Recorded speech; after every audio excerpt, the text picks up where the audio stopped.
दुनिया के सामने आए मुस्तफा खामनेई, सऊदी के साथ तुर्की की रक्षा समझौता, घबराया ईरान, क्या नाटो पर हमला करने वाला है रूस? अमेरिका के सामने ईरान ने रखी बड़ी शर्त, पाकिस्तान ने बनाया शर्मनाक रिकॉर्ड। नमस्कार, द न्यूज़ 15 देख रहे हैं आप। मैं हूं आपके साथ तनुज दीक्षित।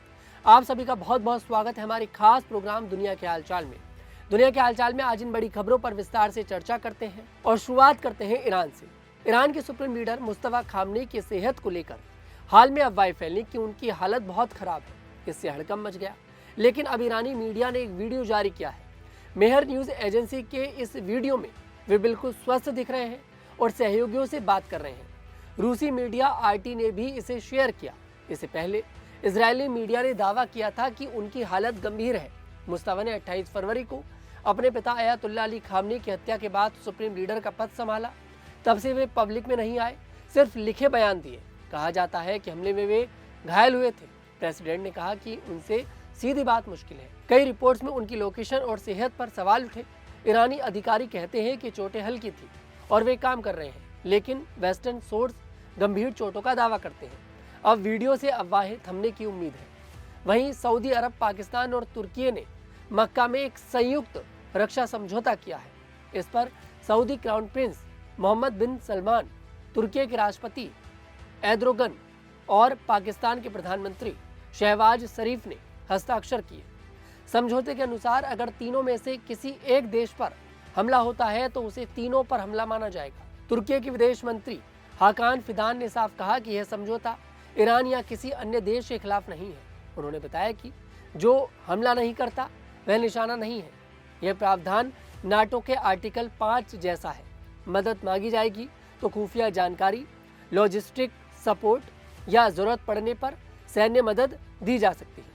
मदद खतरे के स्तर पर निर्भर करेगी। कुछ अन्य देश भी शामिल होना चाहते हैं। मिस्र को स्वाभाविक साझेदार माना जा रहा है। यह समझौता क्षेत्रीय सुरक्षा और स्थिरता के लिए महत्वपूर्ण कदम है। वहीं रूस और यूक्रेन की जंग फिर खतरनाक हो गई है। पिछले दिनों रूस ने कीव समेत कई जगहों पर बड़े हवाई हमले किए, बैलिस्टिक मिसाइल, ड्रोन और दूसरी मिसाइलें दागी। काला सागर में भी यूक्रेन जहाज निशाने पर आए। राष्ट्रपति जेलेंस्की की मदद के लिए सर्बिया गए। नाटो के पूर्व हिस्से में तैयारी तेज है। रोमानिया ने सीमा पर F-35 जेट से ड्रोन अभ्यास किया। सवाल है कि क्या यह जंग नाटो की जमीन तक पहुंचेगी। 7 और 8 अगस्त की रात रूस ने कीव पर 6 इस्कंदर M मिसाइलें दागी। पहली करीब 12:45 पर गिरी, फिर 15 मिनट में 5 और। कई इलाकों में आग लगी, घर जले, नुकसान हुआ। ब्रोवरी में एक बच्चे और उसके दादा दादी मारे गए। कई लापता हैं। एक फैक्ट्री के पास मिसाइल गिरी, कर्मचारी बंकर में सुरक्षित रहे। कर्मचारी मिखाइल ने सायरन बजते ही सबको शेल्टर भेजा। ट्रक ड्राइवर इवान के ट्रक में आग लग गई। वे बाल बाल बचे, लेकिन जल गए। वहीं ईरान ने होर्मुज जलडमरू मध्य खोलने के लिए अमेरिका के सामने बड़ी शर्तें रख दी हैं।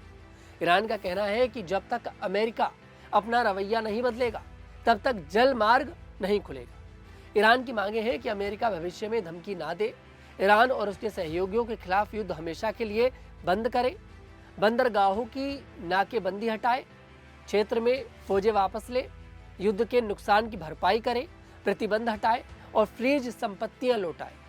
अमेरिकी राष्ट्रपति ट्रंप ने कहा था कि जलमार्ग इस हफ्ते खुल सकता है, लेकिन ईरान की नई शर्तों से बातचीत मुश्किल हो सकती है। ओमान मध्यस्थ बनकर बातचीत करा रहा है, जो सकारात्मक चल रही है।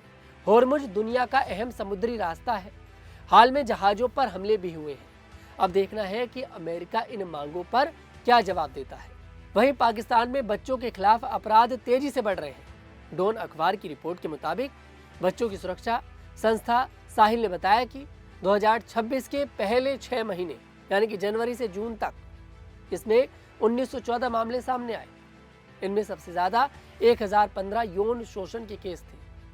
49 नवजात शिशु लावारिस मिले, 558 अपहरण, 101 बच्चे लापता और 35 बाल विवाह के मामले दर्ज किए गए। आंकड़े पाकिस्तान के 4 प्रांतों इस्लामाबाद, POK और गिलगित बल्टिस्तान के अखबारों की खबरों पर आधारित है। पीड़ितों में 58% लड़कियां थीं। सबसे ज्यादा 11 से 15 साल के 598 बच्चे प्रभावित हुए।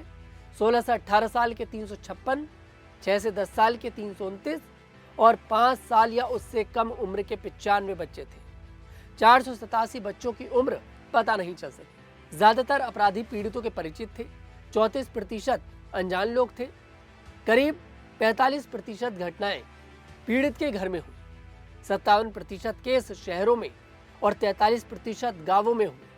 80% मामले पंजाब में, 15% सिंध में और बाकी अन्य इलाकों में दर्ज हुए। यह रिपोर्ट बच्चों की सुरक्षा को लेकर गंभीर चिंता जताती है। फिलहाल आज की दुनिया के हालचाल में इतना ही। मैं तनुज दीक्षित आपसे मुलाकात करूंगा। तब तक के लिए हमारे साथ देखते रहिए न्यूज़ 15।